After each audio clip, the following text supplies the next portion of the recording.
Hey guys, this is Garret Price, and you're listening to the Dynasty Hot Seat.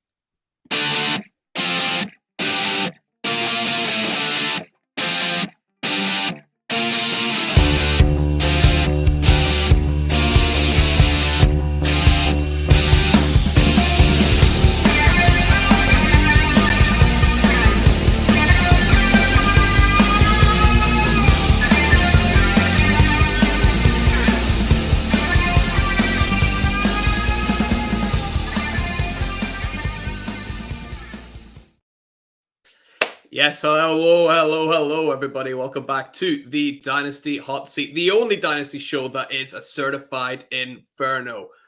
Today, we're back again with, one of the biggest and brightest names out there. It's Garret Price from the Dynasty Nerds team, the absolutely fantastic team they have there. He's coming back onto the Dynasty Hot Seat. He's going to share some hints and tips, and we're going to go through a little mock draft as well for these awesome rookies coming up. Garret, how are you doing, mate? Good to see you again. I'm doing fantastic, man. How are you? Yeah, doing really, really well.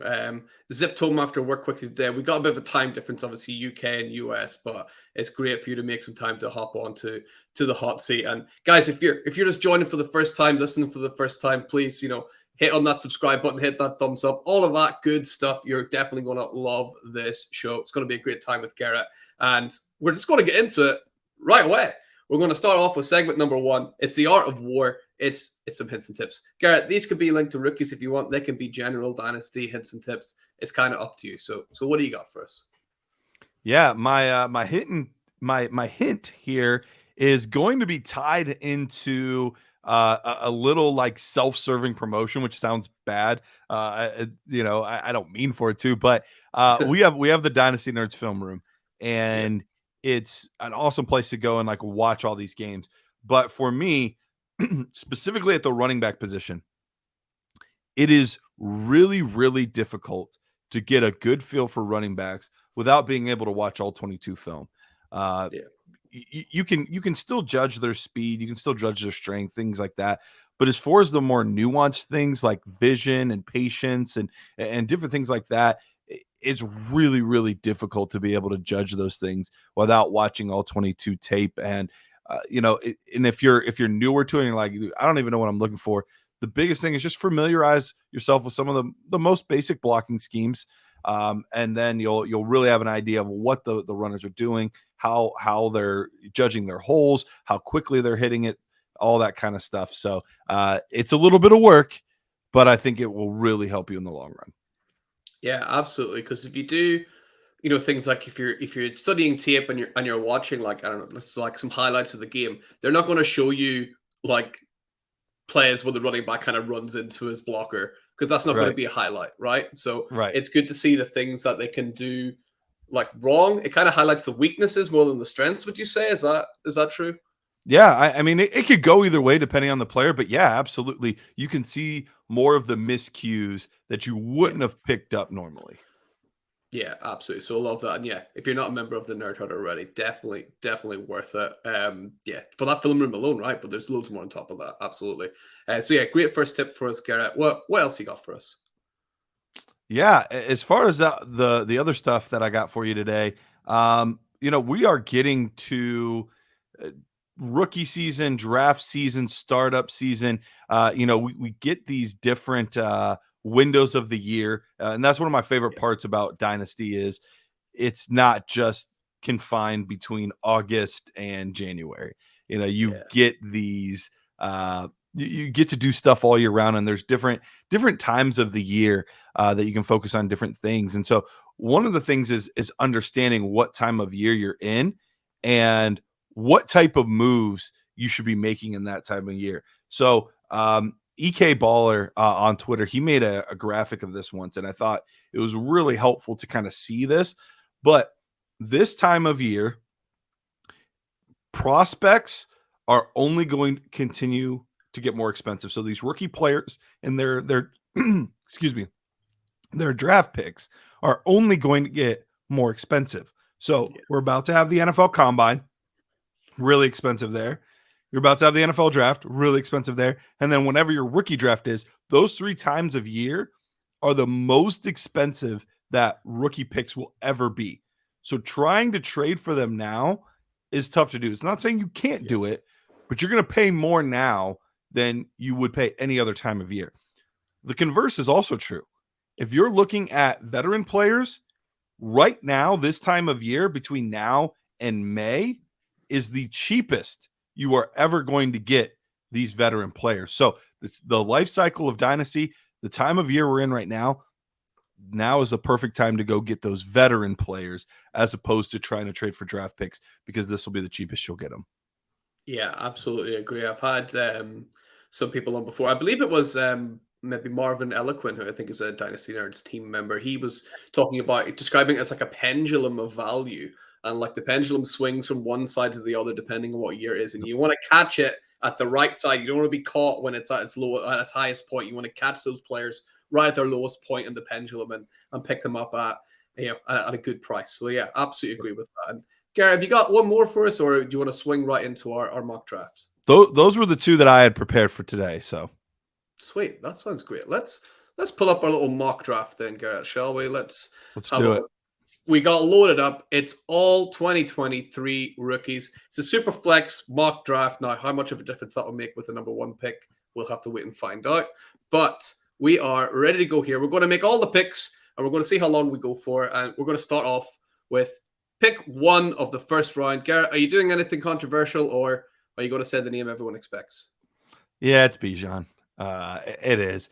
When you have the 1-1, you want to make sure you don't miss. And it is still, it's obviously tempting to take a quarterback at 1-1, but Yeah, the quarterbacks in this class in particular, there's a lot of ceiling with these guys, but there's also a lower floor than we've seen with the top quarterbacks in some other classes like Trevor Lawrence and Joe Burrow and yeah, guys like that. So I want to take the surest thing. I don't want to miss at 1-1, and yeah. especially with how tough it is to get running backs that are potentially 3 down backs right now.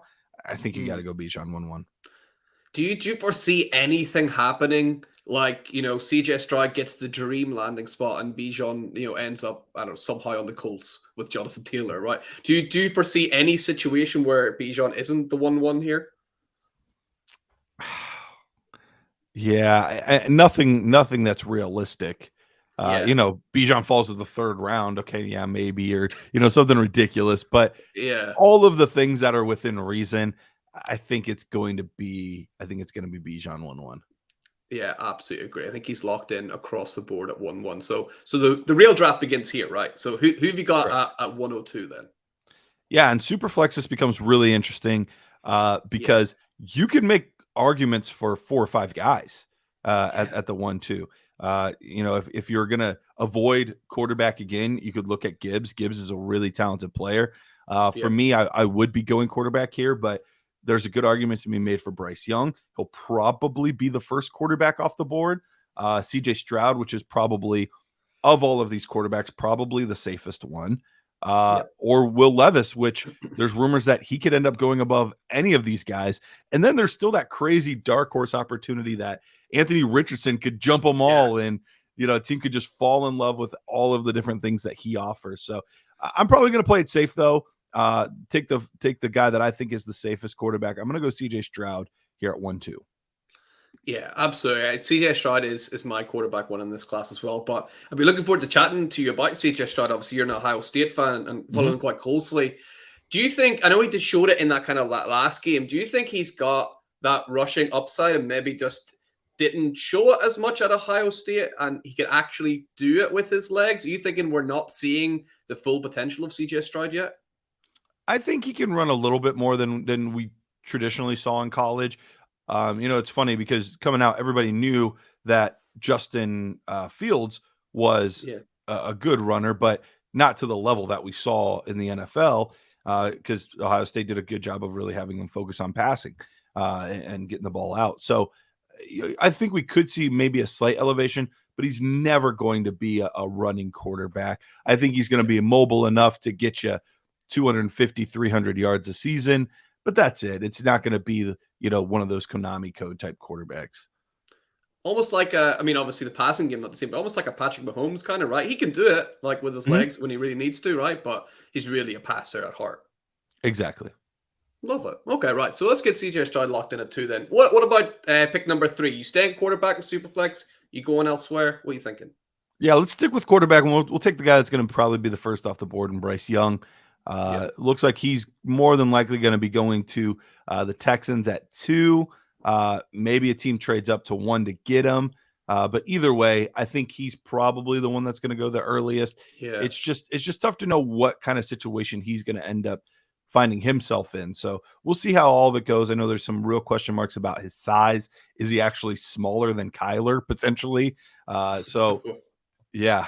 So there's some real question marks there, but from a pure passing standpoint, fantastic passer. He does offer a slight bit more with his legs than Stroud showed, at least in college. yeah. So I think he's a solid pick, but there's some risk here. Yeah, absolutely. Especially, it does look odds on that he's going to the Texans. That terrifies me a little if they can't sort out whatever's going on offensive line there. But yeah, still obviously a really, really talented quarterback for sure. So yeah, I think we're pretty much on consensus at the minute with those three in the top three. Who are you thinking then at pick number 4, Garrett? Pick 4, I'm probably gonna stick with quarterback. I'm gonna go with Will Levis. Ooh. I think Mhm. he will be taken inside the top 10. And Yeah, anytime you have a top 10 quarterback, it's really tough to not draft them early in a super yeah, flex league. He's gonna get the opportunity to start, and typically when it's a top 10 guy, start earlier rather than later. So I think he has awesome ceiling, but yeah. maybe one of the riskiest, at least the riskiest of these 3 that we've seen so far. Yeah, and maybe you could shine a bit of insight as well. I know you're like a Devi guy as well, Garrett. You watch all these guys every year. So Will Levis had a bit of a dip this year, you could say, Yeah. right, compared to the year before. What do you think happened there? Was that due to coaching? Was that the rest of his teammates around him? What do you think went wrong this year for him? Part of it was their offensive line was not even close to as good as it was in Yeah, 2021. He also lost his biggest playmaker in Wandale Robinson, which never helps. And I yeah, just think the overall team, they kind of had this magical season for them last season, and it's sometimes it's tough to replicate that kind of thing. So I think he's yeah, a good prospect, a good player. One of the guys that you kind of make in a lab as far as like the size and the yeah. intangible, like he's kind of got all of that, but can he put it all together consistently? That's what we're kind of waiting to see. Yeah, absolutely agree. So yeah, Will Levis there at pick 4, and I'd pick 5. There is that other quarterback we talked about there. Are you taking him at 5, or are you thinking about another position here? Pre-draft, I'm probably gonna not pick him just yet. I'm gonna go with Okay. Gibbs here. Jameer Yep. Gibbs, fantastic athlete. Started off his career at Georgia Tech, transferred to Alabama. One of, if not the best receiving back in the class. Yeah. Excellent speed. He reminds me of Jamal Charles, is a guy that I see Yes. a lot of his game there. So finished up doing his nerd score. Currently, for me personally, over the past 4 classes, he would be running back 6 over the past 4 classes. So Okay. real solid number there. Bijan got the highest score out of all of them. So Yeah. yeah, solid player. Like the guy quite a bit. Yeah, and just saying, that name Jamal Charles as a Chiefs fan, that just, shit sends like goosebumps saying up my arms, just and things like that. And just like that gets me so excited about Jameer Gibbs. And yeah, you're right. He's one of those players you watch him and you go, oh, like he really stands out, right? He pops For off the sure. screen just like Jamal Charles did. So yeah, I think For sure. Gibbs. I can't wait to see where he ends up. That could be really really interesting. Like if he ends up on the Dolphins or something, right? That would be fantastic, right? Awesome. Yep. Yeah, absolutely. So love Gibbs at 5 there. Who you taking at pick number 6? This is where things for me really start getting interesting, because I Yeah. think there's a lot of different directions you could go here. Um, I am probably, my personal strategy in drafts is the first round and even the first few picks of the second round. Hmm. I tend to try to play it safer. And Hmm. then after that point, then I played a little more fast and loose and I'm looking for upside. So I'm still going to probably err on the side of the safer picks before the upside picks. So I'll go Jackson Smith and Jigbo right here. Yep. We saw him play with Chris Olave, Garrett Wilson, two guys that just had first round pedigree, actually outproduced them numbers wise. And Garrett Wilson still swears that he's the best of the bunch. I don't know if Yeah. that's true. I think Garrett Wilson's the most talented of all of those guys. But Jackson Smith and Jigwell, whether he ends up being a slot guy or a guy that moves to the outside, I think he's going to be incredibly successful. Fantastic route runner, really good body control. So really good prospect. And he's one of those players where I don't see how he isn't a success at the NFL Yeah. level. Will he be, a wide receiver one, a true wide receiver one for fantasy? I don't know, maybe, but I don't see a situation where he's like, oh my gosh, that was such a bust pick. Yeah, you're right. It just seems like he's gonna do well wherever he goes. The only question I have, do you think will he be 100% healthy, to start the season, or do you think any of these injuries might kind of put him off, even for the combine? Is he definitely healthy for the combine? From everything that I've seen and read, he should be good to go. That's good. He really played it safe during the season this year, which was somewhat to the Buckeyes' detriment. They definitely could have used him, but he definitely tried to play it safe, wasn't pushing it out there, but gave us an opportunity to really feature and highlight Marvin Harrison Jr. So Ooh. he will be going very highly in drafts next year. Yeah, absolutely. And there's a couple of guys from that. I think we say this every year. They're like, "Oh, but next year's the Right, real right, class right. is next year, right?" Yeah. So The we grass get is more always excited greener. about. Absolutely, yeah. So yeah, we'll maybe get you on next year to talk about Marvin Harrison Jr. Yeah, so we'll get to that when we get there. But let's go on to pick number 7 then of the first round. We've got two running backs, a wide receiver, and 3 quarterbacks. So where are we going next? Let's get the other quarterback off the board here. Yeah, Anthony Richardson, total dual threat. I mean, the things that he is able to do are jaw dropping. yeah, I mean, you could easily end up saying, when this is all said and done, we're looking back 5 years from now, that Anthony Richardson is the best player in the class, even better than Bijan yeah, Robinson. Like, there is a world yeah, where that exists. There's also a world that exists where he is a total bust, flames out, isn't at all what we hoped and thought he could be. So, I remember specifically, I do some of the game cut ups for Dynasty Nerds, and one of them yeah. was Anthony Richardson versus LSU. And one of the plays was second play of the game, first passing play of the game. He just on a rope, 55-yard bomb to the end zone, just on a Yeah. dime. Like, just beautiful, tight spiral, like beautiful pass. Then, a couple drives later, he's right near the goal line and misses a crossing receiver by a good like yard and a half and like at his feet. And you're like, that was like a 4-yard throw. How did you miss that? Um, and then later on in the game has an 80-yard run where he trucks one guy and jukes out another. Like, it's just the things that he can do are tantalizing, but Yeah. there's a lot of risk there too. So I think this is an area where I'm comfortable enough with the ceiling and just with the fact that he's a quarterback. As a Yeah. player, he might not be that safe, but quarterbacks insulate their value fairly well compared to other positions. If they don't have Yeah. a good first year, it's not the end of the world. You can still trade these guys and move on and still recuperate most of the value you got them with year one. But if they hit, I mean, you can get anybody you want. It's Yeah. like Mahomes and Herbert and all that kind of stuff. Like, you can get any position player you want for those guys. Yeah, absolutely. Richardson is so interesting. I've described him before as like a guy. He's like a 4 seasons in one day kind of quarterback, right? He Yeah, just everything and anything could happen with him, and you don't know. It's sunny one minute, next minute it's pouring rain, then it's snowing. You don't know what's going to happen with him. But you're right. There's so many teams in the NFL now that actually need quarterbacks. That he's probably going to go somewhere and he's probably going to play because there's not a lot of competition out there right now, which is quite weird, right?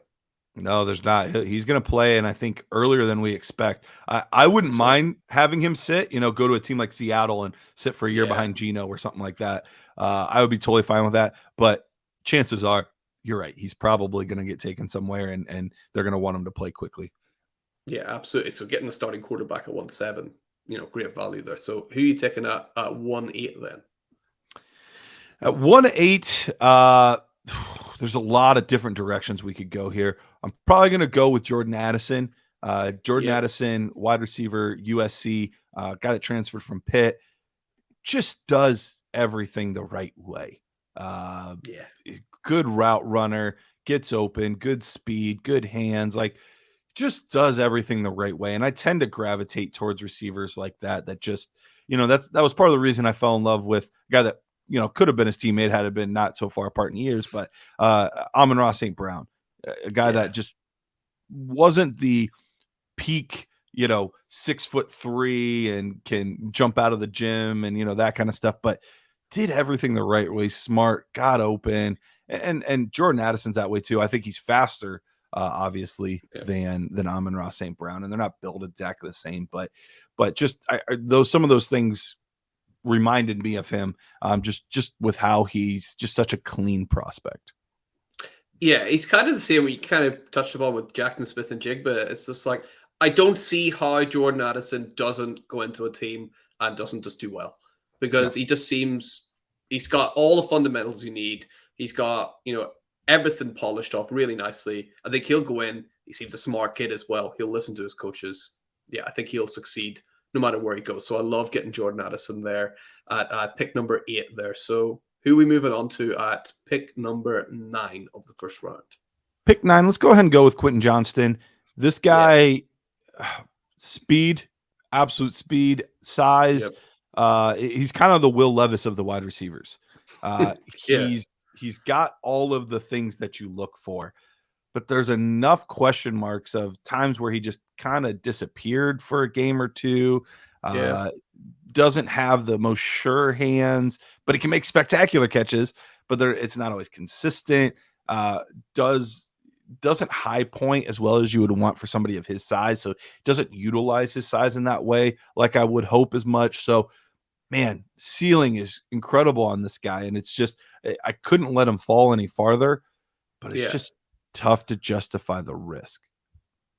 Do you think, right? I don't know if I'm far from me to really judge, but do you think Quentin Johnson, for his size, has got really tiny legs? That's a good question. I'm gonna have to go back and look. I didn't notice that like straight away, and I know we've had some receivers that do have some really skinny legs. Yeah. So, but I'll have to go back and look. It didn't strike me, but now I'm definitely gonna look. Yeah, just because I'd heard all the chat about Johnson, so I kind of watched the film. And it's like his legs are so like skinny for such a massive dude. So I'm like, wonder if that's anything to do with his jumping. I don't know. I might be wrong though. So yeah, we'll have Johnson locked in at 9, and at 10, who you taking at number 10 then? Ooh, man. Let's go with Michael Mayer. Yeah, Michael Mayer, tight end, Notre Dame, has produced since a true freshman year. Solid player, can catch, he can block, he can do it all. yeah, Uh, he's another one that's just safe. He's just really safe, and yeah. I don't know that he's ever going to be tight end 1 overall, Mhm. but I think that there's a very good chance that he's consistently a tight end 1. Yeah, so Michael Mayer is really interesting because before like I started like studying this and before anyone was really doing any mock drafts, I just assumed that Michael Mayer would kind of creep up into like the first round and people would go, Michael Mayer, he's safe. I'm happy taking him there. But weirdly, I kind of do like an industry ADP every week. And I've actually Mhm. noticed Michael Mayer slipping down. And I actually weirdly think it's because he's so safe that people are like, oh, I'll take a risk. I'll take Not a risk. I'll exciting. take a Yeah. risk. Yeah, he's kind of like, he's so good, he's boring, right? It's Yeah. weird. Yeah, 100%. That's very accurate with Michael Mayer. He does things the right way. Good hands. He's not a speed demon for the tight end position, but he's steady there. So he's gonna be an absolute producer at the next level. So I would be happy to get him towards the end of the first round in any rookie draft. Yeah, absolutely. I think there's like quite a few like hipster tight end picks as well that aren't helping Yeah, him at the Dalton minute, right? Kincaid, and yeah, absolutely. Yeah, absolutely. So Michael Mayer, I think that's a great shot there at pick 10. So who are you going to close out the first round with? We've got pick 11 and 12 to go. So who are you taking at 11? All right, let's go at 11. Let's go Zach Charbonnet. Uh, Yeah. Nerd score wise, we'll see how everything shakes out. Nerd score wise, he is currently my running back 4. So I Okay. do like the guy quite a bit. He's got the size, he's got the speed. Had a really good offensive line at UCLA. So Yeah, yeah. sometimes it was hard to tell how much of it's him and how much of it is just fantastic blocking by his offensive line. But Mhm. Really, really solid prospect. He reminds me of just a slightly smaller AJ Dillon. Okay. Can do just about everything well. Good size, good power, good speed, good feet for a guy his size. So, yeah, I really like Zach Charbonnet. There's not a lot to knock except for he came out as a senior as opposed to coming out as a junior. So, well, just actually briefly, you mentioned UCLA there. Dorian Thompson Robinson, he is eligible for this draft. He is. That's correct. I have not seen his name drafted anywhere, even inside 4 rounds in Superflex leagues, which I find like for a quarterback, I'm like, that's interesting. What is he just a off your board guy then? Am I not seeing something or I haven't done a deep dive, so I don't want to say like definitively one way or yeah, another. But his passing is just very subpar. I believe he yeah, went to the Shrine Bowl, either the maybe. Shrine Bowl or like the Honolulu something or other. Like Yeah, he went yeah, to yeah. some sort of bowl, but it wasn't, the Senior Bowl is typically where we see the best, Yeah, older yeah. prospects. And yeah, not off my board, but I don't have enough yet to say definitively how I feel about him. Yeah, no. This I was watching some tape on UCLA earlier today. And I thought, oh, he's an okay runner, but yeah, I've not seen enough of his passing game, so that'll obviously push him down if he's not throwing the ball well enough. But yeah, Zach Charbonnet, the exact opposite. What an absolute weapon he is! Absolutely love him. So we got him locked in at 11, and then at 12, who you closing out the first round with? All right, let's get off the board a little bit. Let's Okay, shake things up a little bit here. I'm gonna go with Tajay Spears out of Tulane. ooh, I like Spears a lot. He's actually currently my RB3 in the class, just on nice. nerd score. Now, I expect that Charbonnet will probably have better draft capital, better, Yeah, yeah, situation, that kind of stuff. So I have a feeling that's why I drafted him higher here, because I think he'll probably end up higher on my board when it's all said and done. But Spears does yeah. a lot of things well, man. In the past 4 years that I've been, really doing this seriously, digging into prospects, I don't remember a more elusive back. I mean, the guy just Mm, he makes guys miss, catches the ball well, shows more power than you would expect from somebody of his size. Like, I just really like the guy. I think he's really yeah. talented.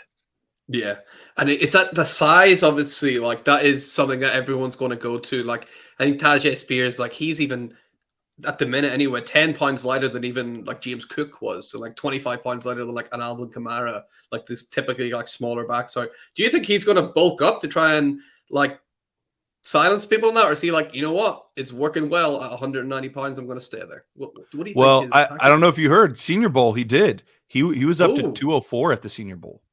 ooh, oh Yeah. wow, So weighing in at 204, that's a different story once you yeah, cross yeah, that 200-pound threshold. And 200, Senior Bowl. I was talking about him before the Senior Bowl, but Senior Bowl is where most of the people really got introduced to him, and yeah. he played super well, obviously at 204. So it wasn't like it was slowing him down or anything like that. Yeah, that pit linebacker's still going the other way, I think. Exactly. Yeah, absolutely. So yeah, love Tajay Spears in there. So who you going to go for to start off the second round then, Garrett? All right, second round. I'll try not to be as long-winded. I know I like to talk about these players, and I could talk about them all day. So I'll try to go a little Yeah, quicker. But cool, cool. uh, but let's go with Zay Flowers here. He went to the Yeah, Shrine Bowl. People were surprised about that, but everyone said far and away the most talented prospect here. Smaller player, but gets the job done. Really elusive in the open field. Turns plays into punt returns. Like, just really, really fun player to watch. So we'll go with Zay Flowers there. I think he's going to end up as a first round NFL draft pick. ooh, nice. I really like that. Yeah, Zay Flowers kind of guy that pops off the page. Uh, what terrifies me a little bit, and it's a name that people always kind of wince when they hear it now. But is he in danger of being a bit like Laviska Shenaulty if he ends up at the wrong place? I mean, any gadget guy always has that risk. Yeah, Very different size comparisons between the two players, but yeah, yeah, you always do run into that risk with some of these type of guys. But I think he's a good enough route runner in that stretch where I don't think it's going to be like we have to manufacture touches. I think he can get yeah. open on his own. Nice. That's certainly good news for Zay Flowers. And then yeah, great first pick of the second round. Who you taking at pick 2 of the second round then? Let's go with my boy Tank here. I like Tank Bigsby a Yeah. lot. Been following him for a while. I know the numbers aren't as flashy as some other guys, but if you turn on the tape, really good, powerful runner, straight line for the most part, but still can make some guys miss, catches the football. Really like Tank Bigsby. Yeah, same. He's a guy. The more I watch of him, the more I'm like, I like what I'm seeing here with Tanks. So yeah, good value there at 2-2 for sure. And in at 2-3, who are we gonna pick up? Let's go down the board a little bit. We're gonna take Dalton Kincaid here. Yeah. Another guy that is a really talented tight end, more of a true pass catcher of these tight ends. So depending on landing spot, I mean, he could absolutely find himself in the first round at some point. But I really like all the stuff I saw out of the kid from Utah. Yeah, absolutely. I think he had like nearly 100 targets last year and only had 2 drops. I mean, that is really, really good for any position, never mind, a Absolutely. tight end. So love that from Dalton Kincaid in at 2-3. He's creeping up everyone's board. I think he'll end up just about where you have him there. So who do you think then at 2-4? Let's go. Let's go Jalen Hyatt here. Jalen Yeah. Hyatt, fantastic season with Tennessee this past year. A little bit more of a straight line guy. We don't know much about his route tree. We didn't see a lot of diversity in it in his time at Mhm. Tennessee, but absolutely produced this year. And teams love speed, and he's got it. So I would be surprised if he falls past the early part of round 2 of the NFL Mhm. draft. And you want to take those guys that have the draft capital invested in them. Do you think NFL teams put any weight into that Belindikov Trophy prize when they're drafting people? Does that help at all, or do they just kind of go nah, and ignore it? Yeah, I don't think that they spend too much time. I think they're more focused on the tape and then matching it up with the analytics. So I don't think it has too much weight. No, I don't think so either. Yeah, which is weird. It's odd. Yeah, we've got 2 Belindikov winners in this class. That's not We too do. often you get that, right? Yeah. That's true. So yeah, Jalen Hyatt in, and who's going to follow Jalen Hyatt then at pick 2-5? Let's go with another receiver, Josh Downs. I really Yeah, like Josh Downs. UNC had him on a lot of Devy teams over the past few years. And obviously, he gave me fantastic production from the wide receiver spot. Probably going to be a yeah, yeah, slot guy at the NFL level, but gets open, good hands. I think he's going to be a solid second round NFL draft pick and a solid second round or rookie draft pick. yeah. Josh Downs, I like everything I see. Apart from, I mean, I'm not finished my tape studying him. My big thing with him was I didn't see a lot of like run after the catch with him. He seemed to catch it a Mhm. lot, and then he would get caught up on immediately. Is that something that you've seen as well, or is that maybe just the games I've watched I've not seen his run after the catch? No, I don't think he's a spectacular run after the catch guy. I definitely don't think Yeah, that's a strength of his game. He's not a true burner. yeah, He doesn't have like that elite speed. So I think that probably plays into it as well. So we are yeah, looking at a guy that's more of a possession receiver, more of a move the chains guy, more than yeah. the huge plays. Nice. Yeah. But yeah, it's still definitely a really good prospect in there in the second round. So let's move on to the halfway point then. We're at 2-6. Who you taking after a run of 2 receivers? Let's go ahead and let's get Devin A Chain off the board. Devin A Chain, when we talk about track speed, this guy Woohoo. legitimately was a track star Yeah. at Texas A&M. Ran the 200 meter and was fantastic, truly fantastic Yeah. there. Really, really like his tape. My good friend Jared Wackerly just Yeah. finished up his deep study of him. I've done surface level stuff. I haven't done my deep study of him yet. But he said literally his only like thing he was worried about was just his size. Other than that, everything else he loved. So Yeah. that's pretty high praise for a guy like Devin A. Chain doing it in the SEC, doing it as the main back this year for Texas A&M. So really like Devin A. Chain, and I think he's somebody that could break the mold for his size. Yeah. So Etienne, I kind of dug into like just how fast he is. As you said, like he's a track star. I think it was actually listening to your guys' podcast I found out. So it's like, how fast is this guy? So I looked up his 100-meter personal best. Would have got him if he ran it. It would have got him to the semifinals of the 100 meters in the Olympics at the last Whew. Olympics. His 200-meter personal best, he would have finished 5th place in the final of the last Olympics. So he is a world class speed. I can't wait to see what he does. Yeah, he's unreal, unreal. And Yeah, I didn't realize his times were that good Olympic level wise. yeah, I knew he was setting records at Texas A&M, yeah. but that's impressive. Yeah, I can't wait to see how it translates onto the field. It'll be really interesting to see where he ends up. And yeah, getting him at 2-6, that's exciting for sure. And who then you taking after him at 2-7? Let's go with Keishon Butte. LSU wide receiver, a guy that probably on raw talent could go 7, 8, 9 picks higher. Yeah. Lots of ability. We were talking about, is he the wide receiver one in the class, or is it Jackson Smith and Jigba coming into the season? Hmm. Had a pretty disappointing year overall at LSU. Then there was also some rumblings about some off the field stuff. Nothing for sure yet, but there's some rumblings as to why he said he was going to go back to school, and then all of a sudden, just kidding, I'm coming Yeah. out. There's some stuff there, and I don't want to be smirch to the guy until we find out anything for sure. But so there's enough like question marks on production and things like that for me to want to wait a little bit. But like I mentioned before, once I get into the second half of the second round, I'm all about ceiling, and we're Yeah. starting to see that with guys like A-Chain and Boutte. Yeah. Yeah, there's low floors, but man, their ceilings are incredibly high. Yeah, absolutely agree. And with a guy like Boutte, I don't know why I keep thinking like Steelers and Mike Tomlin would do good things with Keyshawn Boutte. Like I don't. He seems kind of guy that Tomlin could kind of get him on the straight and narrow, right? Yeah, no, that would probably be a really good fit for him. Yeah. So love that at 2-7. Let's move on then towards the back end of the second round at pick 2-8. Who's standing out for you? All right, let's go with Zach Evans. I mentioned ceiling.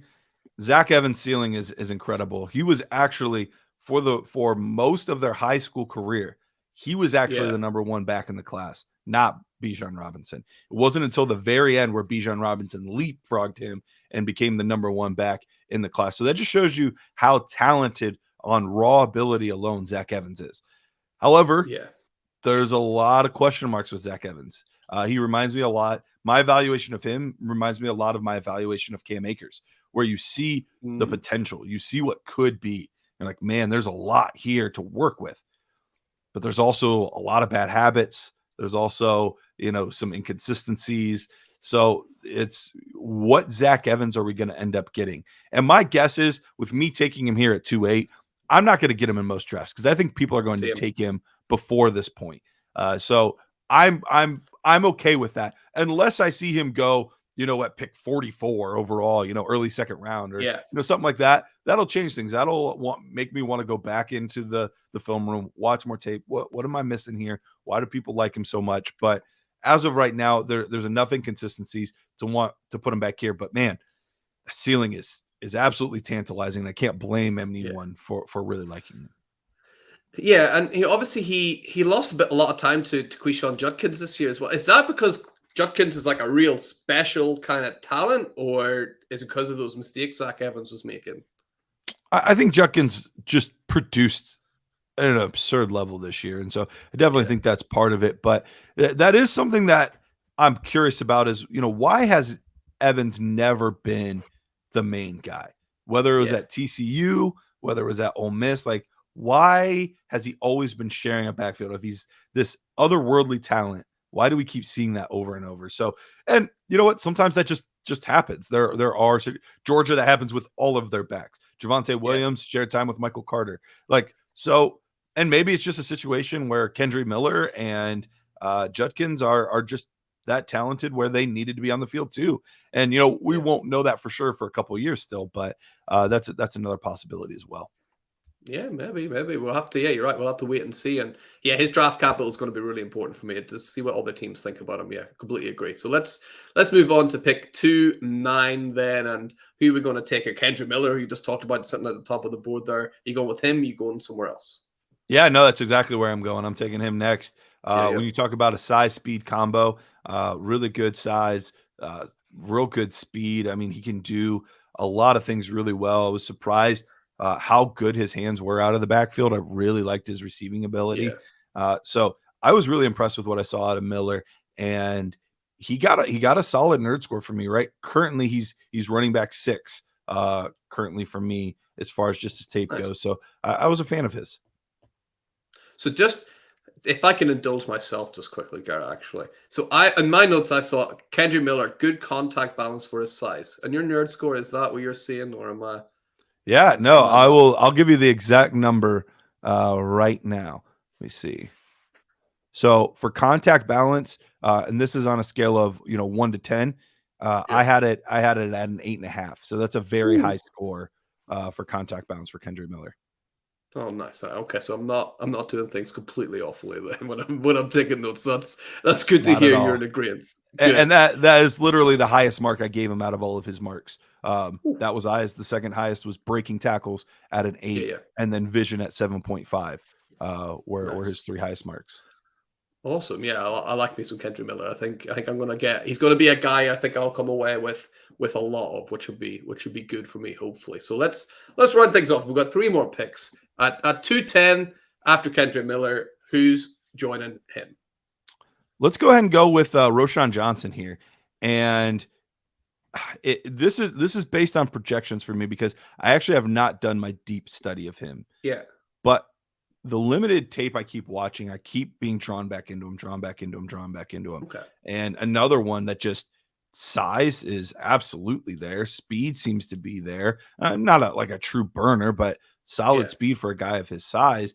And I think he just got overshadowed by Bijan, but he's a really good running back in his own right. It kind of reminds me of when Saquon Barkley came out of Penn State, but Miles Sanders was right behind him, and he was a very talented back in his own right. I think yeah. that's a little bit of what we're seeing here with Roshan Johnson. So I can't say definitively yet, but the ceiling is there. So I'm gonna trust in that, and I'm gonna take Johnson here, pick 210.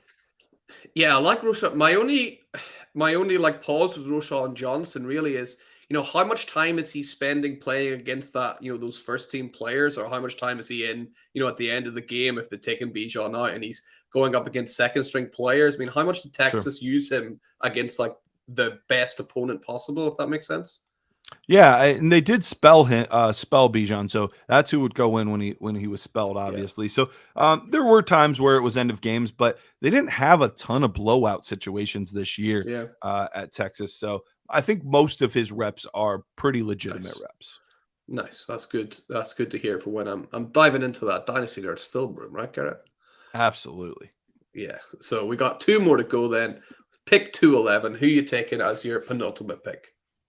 Let's go with Hendon Hooker here. Hendon Hooker, Ooh. a guy that could be in the first round of this draft had he not Hmm. tore his ACL. He Yeah. he could be up at that upper end of things, but obviously, it lost him the Heisman Trophy, which he probably would have won had he, played the entire Yeah. season. And it's just it's really sad to see, but really good player. Did a lot of things right. Older prospect, so 25 years old. If that was a running back, that's going to scare the crap out of me. But at quarterback, I'm not really that worried about that. Still plenty of years left for good production out of a 25-year-old. So I'm going to shoot for ceiling here and, hope that he gets drafted by the Saints and, he ends up winning that job at some point or, a situation like that where he finds himself winning a job earlier than later as Yeah. a second round pick in the NFL draft, third round pick in the NFL draft. Yeah, it is so strange that you have players coming out of that because, like, obviously COVID muddled everything up. Like, but yeah, 25, like he's a year older than Justin Herbert. Like you think, oh, well, Yeah. Justin Herbert's been in the league forever, right? So it's weird how COVID's kind of done that. I think this is maybe the last year of those like super older prospects coming through. We've had our 2 year delay, so I think it might be the end of their 25. I don't know We'll what s- age. we'll see because guys came in as true freshmen and they would get a bonus year and then they would redshirt the Ah, year after that. So yeah. I mean, we this is going to affect probably another 2 or 3 years still. Wow, that is great. And then obviously we had last year, who was the guy from the Bears? He was like 37. That came out, Willis Jones. Oh, Yeah, Velus Jones, yeah. yeah. So Good we have old Hooker in granddad. there. Absolutely. So 211, we've got Hooker in there. And at 212, who have we got for the last pick of the draft then? Let's go ahead and take Luke Musgrave here. I'll be Nice. honest, not a guy that I've spent a ton of time digging into. I haven't focused a lot on my tight ends yet. I will. I'll get Yeah. there. Yeah. Yeah. There's a lot of prospects to get through. So, uh, Yeah. but everything that I'm seeing, everything that I'm hearing is, he's every bit as talented as some of the upper guys in this class, just not as big of a name as some of these guys in the class, but really good receiving threat, can go up and get the ball. So I'm excited to dig in more. But here, I want to take ceiling. So even though I don't know everything about him, from everything I'm hearing, the ceiling is absolutely there Yeah. with Musgrave. So I'll take him here. Yeah, absolutely. And that brings us to the end of round number two. And we're not going to go through a whole third round, Garrett, but do you have like any names where you're like, Nobody's talking about this guy. No one's saying enough about this guy. Like you might see in the third, fourth round. Could you give us maybe one name that you're like, people need to look into this guy more?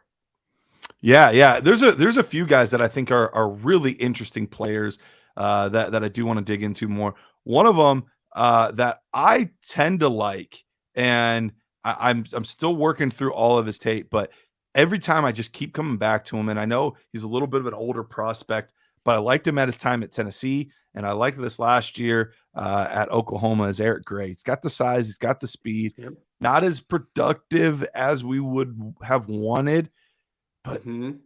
there's just something about his upside and ceiling that I have a feeling he's going to be a guy that I take a lot in the mid third rounds or so, and just on that ceiling because he was a highly rated prospect, and I like seeing that coming out. And just he had Ty Chandler, who ended up getting drafted last year ahead of him. Yeah. Then he went to Oklahoma, and just the first year just wasn't great. But this year he really put some things back on tape that I saw early in his career. So, guy that I'm definitely keeping an eye on. Yeah, absolutely love that pick. He's a guy who's been mentioned a couple of times. I think John Bauer, a big fan of him. Okay. So yeah, it's always good to know whenever John's on board with someone. So yeah, love that. Love all your picks in the first two rounds, and yeah, that little sleeper pick at the end. And Garrett, that's it. That brings us to the end of this episode of the Dynasty Hot Seat. I want to say thanks to everybody listening. Remember, if you haven't already, hit that subscribe and that like button and all that good stuff. And make sure you're following. I'm sure you're following Garrett already, yeah. But at Dynasty Price on Twitter. And Garrett, just want to remind you, thank you so much for coming on. Do you want to just remind folks where can they find you, what you're up to these days, and yeah, how can they get in touch? Yeah. You can find me on Twitter at Dynasty Price. This time of year, very active talking about prospects and different things like that. So love to talk shop with you guys. If you're free, follow me there. And then all of my work can be found on dynastynerds.com, Dynasty Nerds podcast, all that kind of stuff. Awesome. So Garrett, thank you so much for coming on, and thanks everybody for listening. And remember, for anything Dynasty you need to know, keep it locked on the Certified Inferno and stay lit. We'll see you next time.